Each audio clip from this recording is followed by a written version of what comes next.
Vous le voyez, un OMH, donc oui, effectivement, des personnes âgées de 50 ans et plus à revenus modiques qui ont toute une frousse ce matin. Et si on en croit les témoins avec qui j'ai pu discuter ce matin, des personnes qui habitent tout près, les flammes étaient très imposantes, très élevées.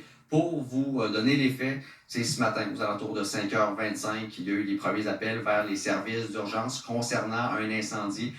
Ici, une fois sur place, les pompiers ont constaté l'important brasier, surtout au niveau du toit. Heureusement, ce qu'on nous dit et ce qui nous a été confirmé, c'est que les 13 résidents, les 13 locataires de cette habitation ont effectivement pu évacuer sans blessure. Tous vont bien. Par contre, le problème actuellement, et vous pouvez le voir, mon caméraman vous montre des images, il y a certaines personnes, des membres de la famille, entre autres, qui viennent ici dans l'espoir d'aller chercher certains items personnels, comme les résidents ont dû quitter de façon très rapide. Malheureusement, et on le comprend, impossible d'aller à l'intérieur pour le moment. Le bâtiment est perte totale. Je propose d'entendre justement le chef de la sécurité incendie.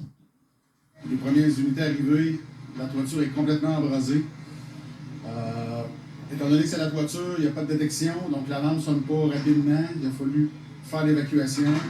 Une douzaine de personnes, des gens âgés, des gens avec des limitations au niveau de la mobilité, donc c'est un peu plus long. Après ça, les premières équipes sont attaquées au toit.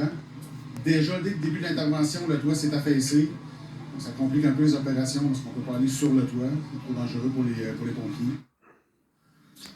Donc, le problème actuellement, même si oui, heureusement, tout le monde s'en sort. Actuellement, les 13 personnes, bon, c'était des personnes avec des revenus modiques. Le bâtiment est perte totale. Oui, ils sont actuellement sous l'aile de la Croix-Rouge canadienne. Par contre, pour une durée uniquement de 72 heures, qu'adviendra-t-il par la suite? On nous dit que les personnes qui n'ont soit pas nécessairement de famille ou d'amis pour les héberger seront redirigées vers le CIUS de la capitale nationale. Pour combien de temps ça demeure à voir? On attend toujours une réponse justement de la représentante du CIUS de la capitale nationale, mais on le rappelle, tout de même, les 13 personnes, les 13 locataires qui étaient ici à Saint-Tite-des-Caps ce matin s'en sont tous tirés sains et saufs, heureusement. Oui, heureusement. Merci beaucoup, Élie.